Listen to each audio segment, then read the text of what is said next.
Hi, my name is Satyam. Welcome back to my channel AS tutorial. ఈరోజు మనం intermediate first year maths 1Aలో reduce syllabus ఎలా ఉంటుందో తెలుసుకుందాం. ఎందుకంటే ఈ మధ్యలోనే మనకు ఇంటర్మీడియట్ బోర్డు వాళ్ళు ఎగ్జామ్ అనౌన్స్ చేశారు కదా. సో అందుకే ఈరోజు మనం ఈ మ్యాథ్స్ 1Aలో రెడ్యూస్ సిలబస్ ఎలా ఉంటుందో డిస్కస్ చేసుకుందాం.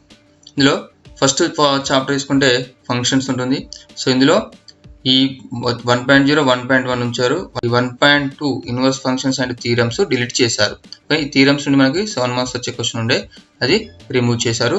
సో మిగతా టాపిక్ 7 మార్క్స్ క్వశ్చన్ కవర్ చేస్తారు. ఓకేనా. ఈ సెకండ్ చాప్టర్ వచ్చేసి మ్యాథమెటికల్ ఇండక్షన్. ఈ కంప్లీట్ చాప్టర్ని డిలీట్ చేశారు. నెక్స్ట్ థర్డ్ చాప్టర్ తీసుకుంటే మ్యాట్రిసెస్. సో మ్యాట్రిసెస్లో కూడా ఇక్కడ 3.1 3.2 3.3 3.4 ఉంచారు. డిటర్మినెంట్స్లో కూడా కొంచెం పార్ట్ తీసి పడేస్తారు. ఇక్కడ properties of determinants related problems and examples మొత్తం రిమూవ్ చేశారు. ఓకేనా. ఓన్లీ డిటర్మినెంట్ వాటి డిటర్మినెంట్ ఎలా చేయాలో అదొక టాపిక్స్ ఉన్నాయి. ఇవి మిగతా ప్రాపర్టీస్ అన్ని తీసేశారు. Next adjoint and inverse of matrix ఉంటుంది. ఇందులో కన్సిస్టెన్సీ అండ్ ఇన్కన్సిస్టెన్సీ ఈ పార్ట్ కూడా తీసేశారు. ఓకేనా.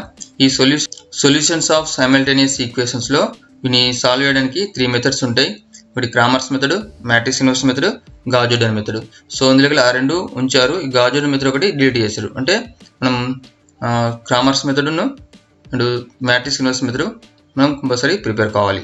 నెక్స్ట్ తర్వాత 3.7.7 ఆన్వర్డ్స్. సో దీని తర్వాత ఉన్న టాపిక్స్ అన్ని డిలీట్ చేశారు. నెక్స్ట్ ఫోర్త్ చాప్టర్ చూద్దాము, addition of vectors.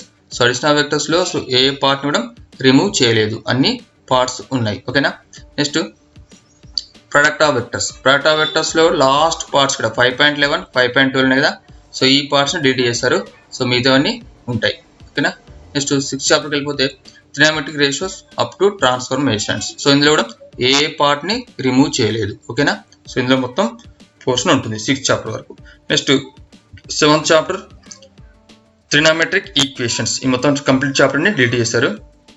8th inverse trigonometric functions. ఇందులో ఇది కూడా కంప్లీట్ చాప్టర్ని డిలీట్ చేశారు. Next hyperbolic function. ఇందులో చూసుకుంటే definition of hyperbolic function graphs ఉంచారు. Next definition of inverse hyperbolic function and graphs వీటిని మాత్రం డిలీట్ చేశారు. Next addition formulas of hyperbolic functions ఉంచారు. ఓకేనా. So next properties of triangle, ఇది లాస్ట్ చాప్టర్. సో ఇందులో కూడా ఏ పార్ట్ని మనకు రిమూవ్ చేయాలి, కంప్లీట్ చాప్టర్ని పోర్షన్లో ఉంచారు. ఓకేనా. సో ఇది మ్యాథ్స్ 1Aలో reduce syllabus. Thank you for watching.